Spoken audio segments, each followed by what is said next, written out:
Hey, Merry Christmas, first of all, everybody. Thanks for being here, and it's a great time of year. Kids are out of finals. I like our preliminary grade sheet that I got the other night from academics. I'm proud of our kids. So just basketball the last week here, and we've had a chance to really work on some things in practice. One game a week for the last kind of 2 weeks is pretty unique, but it's how our schedule worked out. Again, it's not easy scheduling here at the University of Texas, and this is just kind of how it ended up. So we leave today to go down to UT Rio Grande Valley and play tomorrow night in the G League Arena. And we're excited about going down there and seeing some of our fans down there in South Texas. And so I'm excited to take our kids down there. So, but we've had a pretty good week with finals and everything, and getting through that.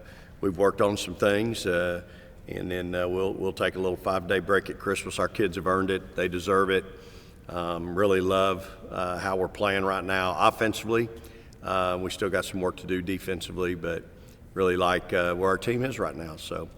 Again, excited about this last one. This is always a tricky one because everybody's excited about what's going to happen after that, and so you got to stay focused on the task at hand. And again, I know UTRGV's struggled a little bit, but they've been in a lot of games, and they are well coached, and we have a lot of respect for them. And so we're going to need to go down there and play well. So again, excited to take our team to a different part of Texas and let Texans watch them play. I guess I'll kind of start with the obvious, kind of going off that. Why is this game on the schedule? Is this an outreach game? Do you all owe someone a favor? Why are y'all going down to Edinburgh on a Wednesday? Yeah, so again, it was we really struggled, Danny, trying to find people to play this time of year. And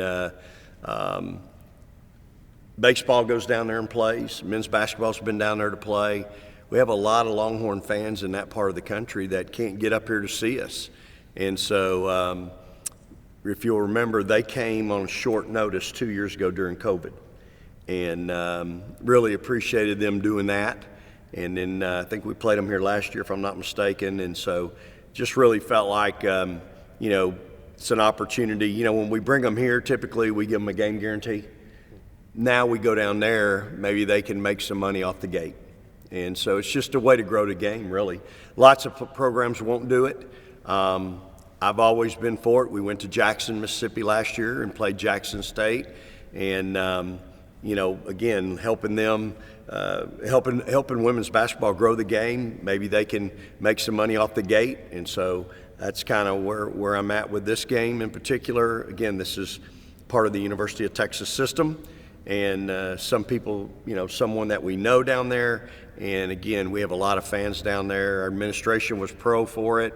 Kathy was pro for it and said that, we really have a great following down there. So again, it's a chance for our fans who don't get to come to Austin to come see us play. This may be a dumb question on that front, but why won't the schools do it? Because it seems like a win-win, and that not just for everything you just mentioned, but also you get to take your team on the road and get into a different environment. Yeah. So why do you think other teams wouldn't do it? Just for that reason, they'd rather stay home, be in the comfort of their own beds, and pay the money and have them come in here, and maybe again, you're taking away from a home game, true, but if you can't get anybody to come here and play you at home, and so this is kind of our struggle, and so for some teams they just won't do it. For me, it's a chance to grow the game and get to places that maybe won't get to see the University of Texas play, and yet we have a lot of fans down there. So, I know, like I said, baseball goes down there and plays, and men's basketball's been down there before. So, we certainly want to do our part. And again, it's a chance for us to go on the road, develop that type of schedule that you have to have when you're on the road. Obviously, we just did that when we went to Arizona, and I really was pleased with our preparation, and so we'll do it again. And Coach, isn't that kind of the MO of Texas? They share the wealth, they share, the tickets, they share the team with other parts of Texas. I mean, it's kind of what they do anyway. Even when they're here, they share, bringing people in to serve and things like that. Is that? Well, I think certainly it is what we want to do in women's basketball. I've done it everywhere I've been. I've thought about going and playing exhibition games with NAIs and Division IIs at their place. And so before I left Mississippi State, we were going to go down to the Delta and play Delta State in an exhibition game down there. And so I just feel like it's a chance for us to grow the game. And in women's basketball, I feel like that's our obligation, my obligation, somebody that's been in the game 39 years. I want to continue to try to do that. And again, taking our kids on the road. Our kids are so good in those environments. We had a great crowd out in Arizona, lots of fans, and I'm excited that we'll have a lot of fans down there. There are a couple games in, I guess, these 2 games back, and Leah's had a few more. Just where are they kind of at in their, I guess, comeback? Yeah, so Deanna's really come on here lately. I'd say this week has been great for her. She's going to see, additional minutes playing multiple positions, and so I fully expect her to be, getting close to being back 100%. So she didn't play a lot at Arizona, but she has really come back and made the most of her time since we've been back, and she looks good to me. And getting back close to her old self. So I'm excited about her. Amo continues to work. But again, when you're coming off that injury, there's a lot to overcome, and you've been out for 9 months. You've got a lot of rust. And so she continues to work at it, and she's seen some pretty good minutes here in a hurry. And so, again, Amina's not going anywhere. She's playing great. And so those two have got to make up ground when it comes to taking time away from Amina, because Amina has really been a big part of our success. And so, but at D, I think D will be we can play her at multiple positions, and I think that's what's going to allow her to play more than just 40 minutes at the 4. When you get into Big 12 play, how deep do you want to go into your bench now that you're going to have the nice problem of getting not only at full strength? How difficult some of those decisions are? It's hard because those kids are good players, and but it all should shake out in practice. You should have great competition at the 4. Again, our 2-headed monster with Taylor and Hadijah has been really good to us all year long. I love our guard play right now, and the chemistry that those kids have, especially offensively. Y'all know me. I'm worried about us defensively. I don't think I think we got a lot of work there, and so we continue to work on that every day. And we're just making baby steps. It's not fast enough for me, but when you get to Big 12 play, I'll play who can play and help us win. I mean, whether it's 8, 7, or 10, it doesn't matter to me. And I think when you have that kind of depth, during the course of the season, you're going to have things come up. Kid's going to miss a game here, game there. When you have multiple players that can play and give you some depth, it really helps. It doesn't, as we got to last year, we had one guard coming off the bench, and then when Jock went down, we were down to a walk-on coming off the bench in a couple games. So we're blessed to have that right now, and we want to keep that. Has there ever been a time you didn't say in December we need to work defensively? You're probably right. It just seems like, I stand, and I've said this, y'all, many seasons. I'll stand there and, say, gosh, this might be one of my worst teams I've ever had defensively. And I've said that multiple seasons. And, those kids always get it. You have to stay after it. Like, it's not going to get better by osmosis. You got to put in the work. And I've got to do a good job teaching it and coaching it. And our kids have to understand the importance of it, because here's the thing, y'all.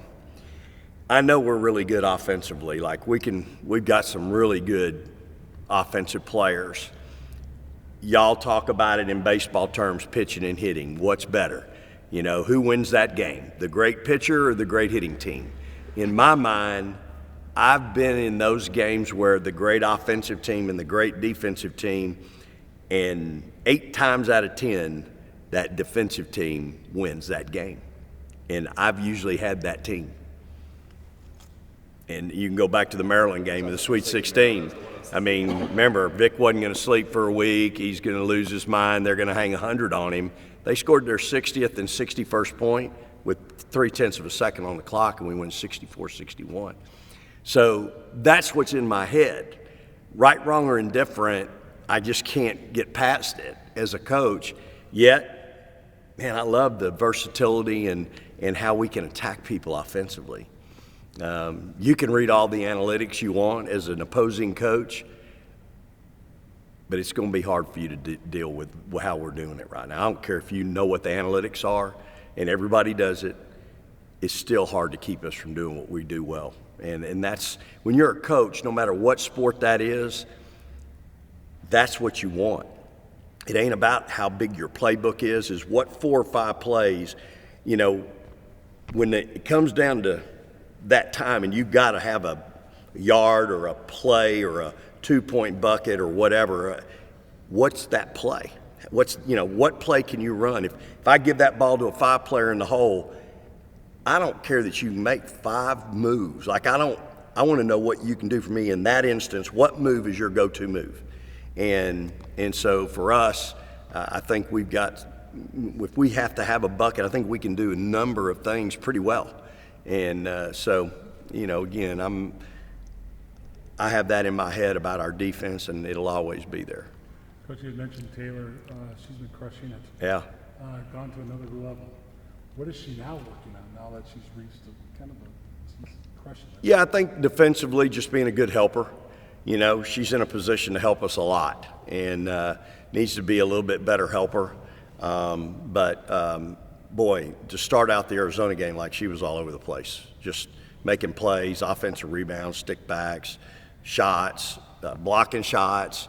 I mean, she was really active. And so, again, she's been such a big part of our success. And, again, just getting her back and having her in practice every day, I know it's made her, she's just a better player because you're in the fray every day. You're not having to sit out or go half speed. Can't go today, but you can go tomorrow. Like, that's a hard way to be good. Did you or your medical team approach her any differently this offseason? Because this is the first, she was saying this like first time in 6 years she hasn't had like a offseason surgery or something. Did you guys do anything different with her this offseason? I don't think so. I think it's just a matter of her finally being healthy and being, feeling good. And so these injuries, y'all, they take time. Like, just because Amo's been cleared to play doesn't mean she's going to be 100% and going to be fully, effective. It just takes time to knock this rust off. And Gaston's out 6 weeks. Well, you might be cleared to play, but you got 6 weeks of standing around, can't jump, can't shoot, can't do anything that you got to get back, plus your conditioning, and so that's the thing with these injuries. And then the third component is the mental piece, overcoming that mental anguish of not wanting to have that feeling again and not risking playing freely because you're worried you might do it again. So there's a lot that goes into these injuries, y'all. And again, I think our folks here at Texas, the medical folks, our trainers do a tremendous job. And again, I'm pretty aware of my kids. I pay attention to them every day. And basketball, you got to run. There's no way around it. So you got to take care of your feet. John Wooden, first thing he teaches players is how to put a pair of socks on. That's the first thing he taught. First thing he coached. How to put those socks on, then how to tie your shoes.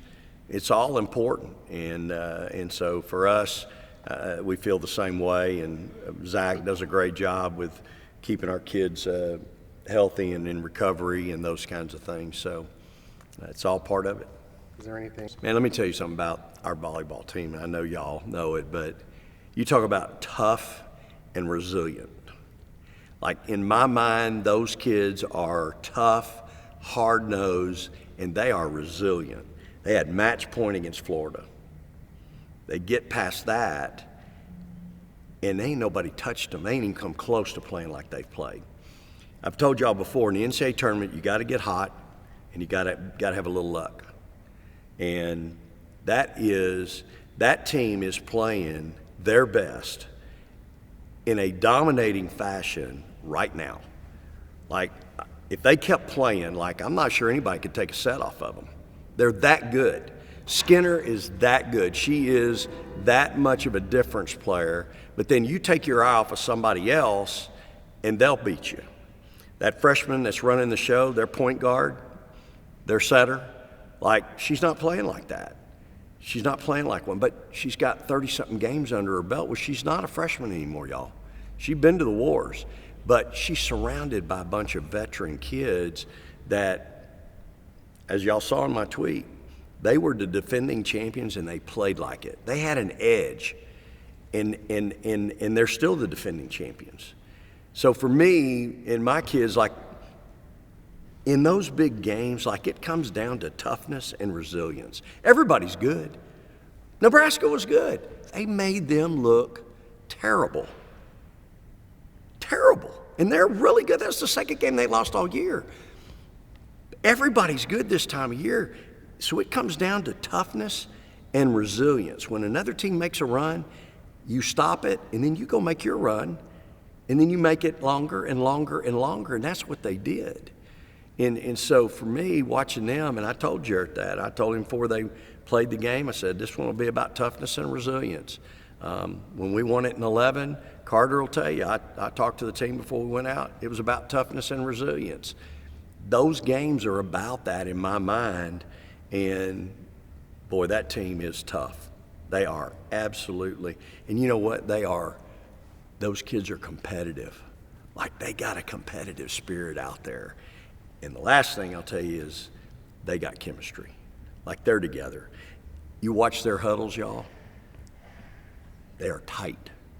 When they come together, they are interlocked and they are tight. They're not out here like this. They're in there close. They're tight. You watch my huddles, that's something big that I always film. I'm coaching my kids on what's your huddle look like. If we're all just standing next to each other versus we're in there close and we're in there eye to eye and we can smell each other's breath, that's a huddle. And their huddles, you can tell their chemistry is off the chart, and that's why they played that way. And they are tough. Those kids are tough and just have an unbelievable competitive spirit. And it's great to see. But they got better, y'all. You know, one of the things we take pride in is when we hit March, we still keep working to get better. That team kept getting better. They didn't just hit postseason and go, well, what we got's what we got. And a lot of coaches are like that, y'all. They'll work 45 minutes and call it a day. Well, you ain't getting better in 45-minute practice. Those kids got better. That's coaching. That's coaching. When you can get better in the last 3 weeks of your season, to me, that's coaching and that's kids bought in. And I think that's, in that case with volleyball, that's what you got. Coach, we're getting ready to talk to Shaylee. From your perspective, how's she doing, and what do we need to know about her from your eyes? Shaylee's been such a blessing for our program. You know, she comes here as a second-team All-American last year, and we really needed her to be that player, that second-team All-American. And yet, as we all know, at this level and going against the teams we play against, it might be a little different than where she came from. And she was phenomenal, I thought, last year. Work ethic off the chart. Just is a great kid. You talk about some wonderful parents. Like, her parents saw her mom yesterday when I was out recruiting in Mesa, Arizona. Her mom is a high school coach. And she's just got phenomenal parents. But she is a great kid, low maintenance. Don't ever have to. I know what I'm getting from her every day. She gonna work. She gonna smile. She's gonna do everything you ask her to do. She's never gonna question it.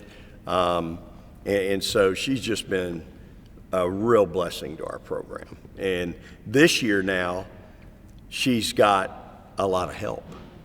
So she's in a role where you don't pay attention to her, she's gonna get 20 on you. But if you are paying attention to her, you're going to allow 2 or 3 others on the floor to get 20. And that's a great player. Now, when you can impact the game like that, and just like in Arizona, first half, she's scoreless. They lose her 3 straight times. She makes back-to-back-to-back threes. She made 1 more in the game. And you just can't let that happen, because the next thing you know, she's going to pop you for 12 before you can get a timeout. So I think she's really been a great compliment to our program. We're really blessed to have her. I tell her all the time how thankful I am she's here. And again, she made the choice, y'all, to come to a place where she knew she'd be challenged. She could have gone a lot of places and done and might have had it a whole lot more comfortable. Say easy, just more comfortable. She's here and she has done everything we've asked her and then some, and she's worked at getting better in a lot of areas, not just as a shooter. And again, we love her. She's been great for us. All right. Merry Christmas. All right, start with a little bit about what Vic was just talking about. He just said, you could have gone a lot of places, and you wanted to go somewhere where you were challenged.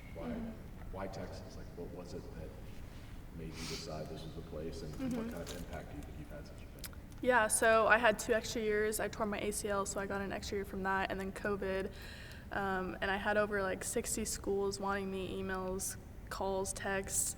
I narrowed it down to like 20, and then to 10, and then to 3. I went on 3 visits: Texas, Oregon State, and NC State. And Texas just blew everyone else out the water. I felt like here I was going to grow as a player. I was going to be pushed by Schaefer. And I knew that our team was going to be really good, and better than the other schools that I went to. And it's definitely paid off. We've been super successful, and I mean, this team this year, we're going to go far, so I'm really looking forward to it. Earlier this season, I was talking to Gisela about her rehab, and she mentioned one thing that I hadn't thought about was you were kind of an asset to the 3 of them last year because you had been through an ACL tear. What was your kind of advice to them as they were going through their rehabs last year? Yeah, I feel like I'm a great example for, athletes who have torn their ACLs, because, you're very caught back mentally, and it's hard. And I pushed through it, I got through it, and look where I'm at now, So, I feel like I'm definitely like a good example for them to look up to, just so it can give them faith to know it's not the end of the world. And I know it's super hard for them, getting back on the court and getting back to 100%, recovery. Even Amo, she struggles with it still. But, just being in their ear, telling them that everything's going to be okay, just keep pushing through, always getting rehab, was super important for me. How much fun was last week? It was super fun, yeah. Those games that we had, we played awesome, being top 5. It's always been a dream of mine to be at a top 10 school in the country, and so just to be here is super great. I'm super grateful for that. But just go back to Arizona. Oh, back to Arizona, that game. Yeah, awesome. I had over 50 family members there, all cheering for me. And not a lot of my family get to see me, only my parents and my siblings. So extended family, it was awesome to see them there too. Shaylee, Go ahead. Shaylee, Coach Schaefer was talking about what you meant to the team and just how, you're going to give it your all. You do everything that they ask, you're a blessing to the team. Curious, your mom, what influence did she have on your playing, on your work ethic, on your approach to the game? Yeah, so my parents both played at Grand Canyon University, and that's where they met. So they both were Division I athletes, and they both have been a huge example to me growing up. I'm the oldest of 5, and we all play basketball, so super big basketball family. And I always looked up to them. I always wanted to play Division I basketball. Thought I would end up at Grand Canyon when I was younger, but then obviously that changed. And then I feel like they're very determined, very hardworking people, very humble. So they have always been a good example to me. You guys are about to go into a kind of a lengthy break after tomorrow. Do you think it helps having such a veteran team that maybe rust won't be a problem when you guys get back from a 5-day break and pretty much have to play right away? Yeah, I don't think we're going to have any problems with that. Everyone, it's going to be nice taking the break off. But you know, everyone's has the same goals. We know what we want to accomplish going into, you know, conference play and then obviously the NCAA tournament. So, I mean, just all staying together, whether, you know, we're texting each other throughout the break, mentally staying in it. Physically, it'll be nice to take a break. Some of our bodies need it. I'm sure you're friends with some of the ladies, but what did you learn from the volleyball team this fall and this past weekend with them winning the I championship? mean, they just shoved it down their throats, to be honest with you. They showed no mercy. They went 3-0. They killed it. I liked seeing some of the stories of the girls. You know, I know Madison, she went to Kentucky, started off there, and she kind of lost the love for the game, and then obviously now she's, you know, it's her third national championship. So just staying with the sport, even though it's not going how you expect it, especially with injuries, but since I went through it too, just staying with it is super important. You're going on the road tomorrow night, but you're going to be in a place where you probably have some Texas fans being down there. How nice is it, the comfortability to go somewhere knowing we'll have some support even if we're on the road? Yeah, I mean, I didn't know that until they told me that today or yesterday. So, I mean, it'll be awesome having, you know, support from both sides. Hopefully we have a huge crowd, and it'll be a fun game. So Shaylee, what are you studying in your graduate program? And then after this season, are you planning to go into the WNBA? What is your... So I did not start getting my master's because I wasn't sure if I was going to stay 2 years. So I've just been taking grad transfer certifications. And then I do want to play pro after this. So whether it's getting drafted or playing overseas is my goal. So what are you working on now so that when the season's over, you have this body of work? You know, is there something in your core working on? Points, defense? I would say probably I do need to work on my defense. That's something I need to work on. Always staying composed during the game, helping my teammates, being a leader, trying to, you know, be more vocal on the court. And then like mental, just staying composed, like I said, scoring, shooting the three for sure, making all my free throws, doing whatever I can for the team. Yeah, from a team vet perspective, what have you seen from some of the kids this year in their development? You know, Jordana, G, Jock. Yeah, I mean, since I'm a 5th and 6th year, I look at them and I'm like, wow, like I don't even know if I could be doing this as a freshman. Like it's not easy playing here. So kudos to them, but I mean, they're playing awesome. And even just to be, you know, an example for them, the veterans, we do have a veteran team. I feel like we're very good examples to them, and hopefully that carries on for them when they're older and then to the younger girls. Thank you. Is that good? All right. Okay. Thanks, guys. Thanks, Shay. Yeah.